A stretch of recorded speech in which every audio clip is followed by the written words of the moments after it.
Hi friends, அனைவருக்கும் வணக்கம். எல்லோரும் எப்படி இருக்கீங்க ஃப்ரெண்ட்ஸ்? நல்லா இருக்கீங்களா? வெத்தலையை வாரத்தில் ஒரு 2-3 நாள் போல் நல்லா மென்று அந்த சாறு வந்து குடித்தோம்னா நமக்கு முடி கொட்டுறது வந்து கம்மியாகுங்க. தினமும் செய்யக்கூடாது. வாரத்தில் ஒரு 2 நாள் இல்லை 3 நாள் தான். 1 மாதம் வரைக்கும் செய்யலாம்.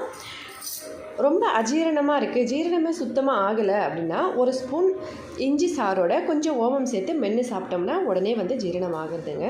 நல்லா ஜீரணம் ஆகிடும். தினமும் நல்ல மூடு வந்து எப்போவுமே ரொம்ப டென்ஷனாக இருக்கீங்க, எப்போவுமே வந்து மூடு சரியில்லை அப்படின்னா ஒரு 2-3 இந்த மாதிரி முந்திரி பருப்பை தினமும் சாப்பிட்டுட்டே இருந்திங்கன்னா மூடு வந்து நல்லா சூப்பராக இருக்கும். சொத்தப்பல் இருந்தால் கொஞ்சம் பெருங்காயத்தை நல்லா சூடு பண்ணி அந்த சொத்தப்பல் இருக்கிற இடத்துல வச்சு அமுக்கிட்டிங்கன்னா கொஞ்சம் கொஞ்சமாக சொத்தைகள் வந்து போக ஆரம்பிச்சிடும்.